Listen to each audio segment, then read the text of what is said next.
नमस्कार, हमारे चैनल का डिजिटल लाइव देख रहे हैं आप और आपके साथ मैं हूं शगुन सिंह। हरियाणा का मनीषा केस तो आपको बखूबी याद होगा। एक 19 साल की बच्ची जो कि पढ़ाया करती थी और साथ ही अपने सपने भी पूरा करती थी।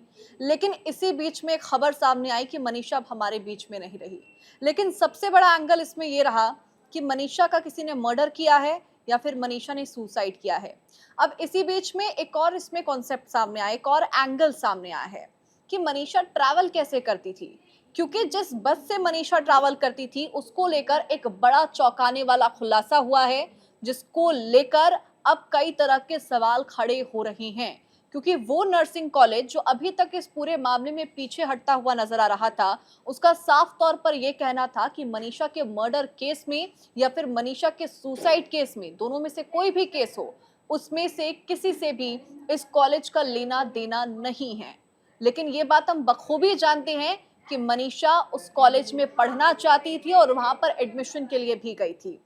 अब इसी बीच में ये बस वाला एंगल क्या है और कैसे ये बस उस नर्सिंग कॉलेज से कनेक्टेड है, आज इस वीडियो में हम इसको लेकर बात करेंगे। इसको लेकर एक बड़ा चौंकाने वाला एक खुलासा है।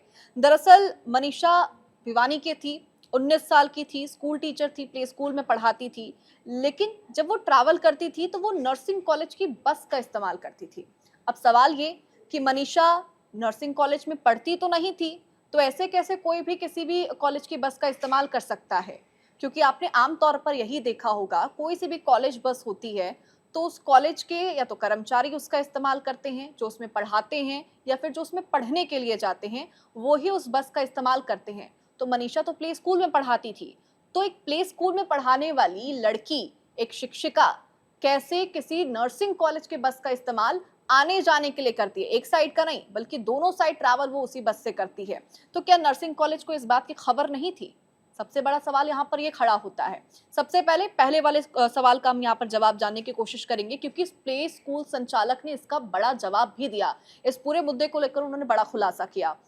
दरअसल प्ले स्कूल संचालक का ये कहना था कि मनीषा जब अक्सर आया करती थी प्ले स्कूल में पढ़ाने के लिए, तो वो लेट आती थी।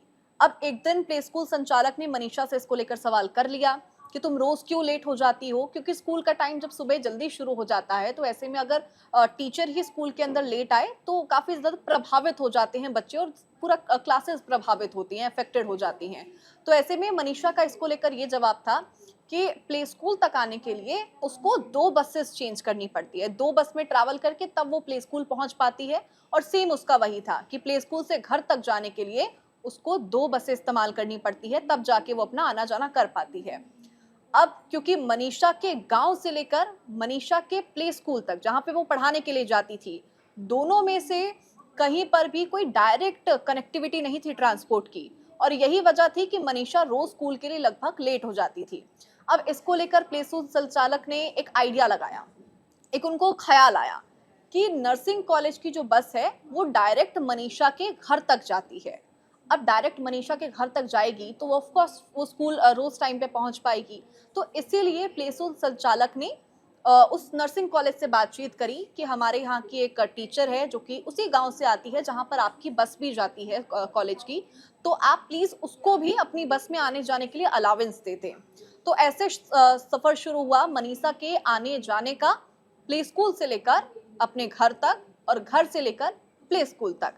अब जो स्कूल बस की टाइमिंग्स को लेकर, यहाँ पर जो वो कॉलेज बस थी उसकी टाइमिंग्स को लेकर अब बड़ा सवाल यहाँ पर खड़ा होता है। लेकिन उससे पहले ये कि जो बार बार नर्सिंग कॉलेज इस बात का दावा कर रहा था कि कोई लेना देना नहीं है उसका मनीषा के इस पूरे केस से, वो तो जानते भी नहीं है ठीक से उसको, तो वो मनीषा उन्हीं के कॉलेज के बस में कैसे ट्रैवल कर रही थी? इतना बड़ा स्कूल, इतना बड़ा वहां पर कॉलेज था वो नर्सिंग कॉलेज।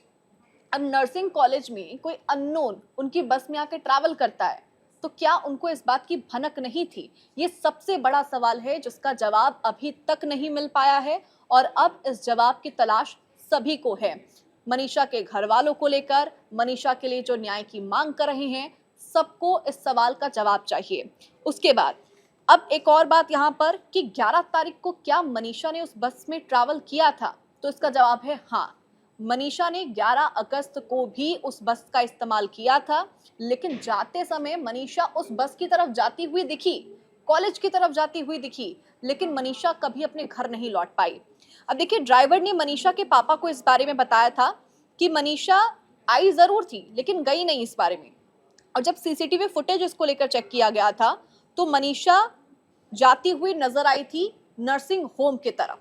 नर्सिंग होम की तरफ वो जरूर जाती हुई नजर आई, लेकिन अब यहाँ पर क्लैश हुआ टाइमिंग का, क्योंकि जो नर्सिंग कॉलेज था वो लगभग 1 बजे बंद हो जाता था और मनीषा सीसीटीवी फुटेज के अंदर लगभग 1:30 बजे के बाद जाती हुई नजर आई। यानी कि जो मनीषा की यूजुअल टाइमिंग होती थी प्ले स्कूल से निकलकर नर्सिंग होम की बस तक जाने में, वो लगभग सेम होती थी 1 बजे के आसपास, क्योंकि 1 बजे के करीब वो बस वहां से रवाना होती थी। तो मनीषा को क्या इस बारे में नहीं पता था? मनीषा को इस बारे में बहुत अच्छे से पता था कि वो बस 1 बजे के करीब जाती है, ना कि 1:30 बजे के बाद या फिर 2 बजे के का। यानी कि मनीषा उस दिन लेट थी और इस बात को प्ले स्कूल संचालक ने भी बार बार कहा कि मनीषा उस दिन लेट निकली थी स्कूल से। अब इसको लेकर यहाँ पर बड़ा सवाल ये कि मनीषा इतनी लेट प्ले स्कूल की तरफ होते हुए वहां पर क्यों गई, क्यों वहां पर गई, इसको लेकर अब जवाब मांगा जा रहा है। हालांकि यहाँ पर जो सीसीटीवी फुटेज आई थी उसकी जांच यहाँ पर की जाएगी, लेकिन सवाल ये बड़ा है जिसका जवाब अभी खोजा जा रहा है। इसके साथ ही जो मनीषा की बॉडी मिली थी वो 1 किलोमीटर के दायरे में मिली, यानी कि 500 से 600 मीटर के दायरे में मनीषा की डेड बॉडी मिली थी। तो इस दौरान में क्या हुआ? जो नर्सिंग कॉलेज का दावा किया जा रहा है कि उसके कैमरास नहीं चल रहे थे, तो क्या उनके कैमरा नहीं चलने के पीछे कोई बहुत बड़ी सच्चाई है जो कि छिप रही है, जिसको जानने के लिए जद्दोजहद करने की पुलिस को शुरुआत में ही कोशिश करनी थी, लेकिन पुलिस ने शुरुआत में इस केस को बहुत लाइटली लिया, जिसके बाद अब ये केस सीबीआई को सौंप दिया गया है। ये भी एक बड़ा सवाल है जो कि यहाँ पर इसके जवाब का इंतजार किया जा रहा है।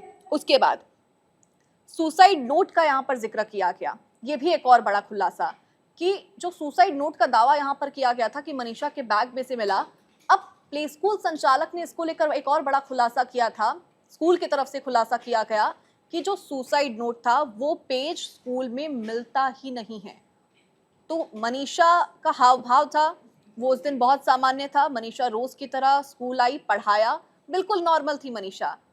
तो क्या एकदम से उसको ख्याल आया और वो पेस्टिसाइड की शॉप पे जाती है, वहां से कीटनाशक उठाती है और फिर खा लेती है?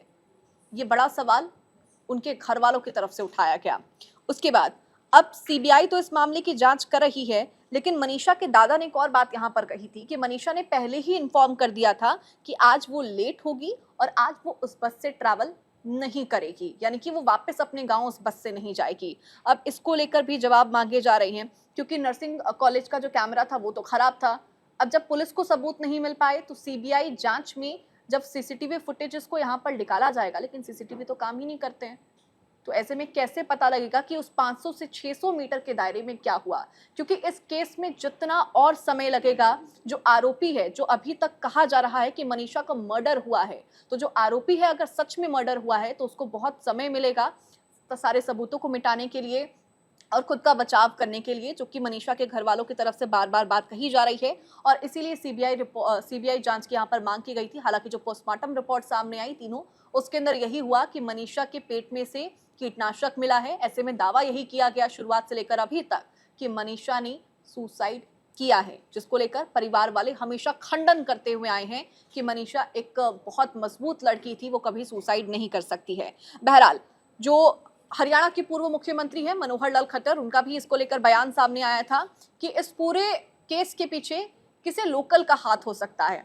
अब जब हरियाणा के पूर्व मुख्यमंत्री को भी इस मामले में लग रहा है कि इसमें किसी का हाथ हो सकता है, तो सवाल तो वाजिब है कि मनीषा का मर्डर हुआ या फिर मनीषा ने सुसाइड किया, जिसका जवाब जानना सभी के लिए भी जरूरी हो चुका है। फिलहाल आपको इसको लेकर जो भी आपकी प्रतिक्रिया हो, कमेंट हो, राय हो, मुझे कमेंट सेक्शन में जरूर बताइएगा। जहाँ भक्ति है हर शब्द में, कथाओं में छुपे हैं दिव्य रहस्य और ज्योतिष देता है जीवन को दिशा। धर्म से जुड़ी हर बातों को जानने के लिए हमारे चैनल स्तुति को सब्सक्राइब करें। चैनल पर जाने के लिए इस लिंक पर क्लिक करें।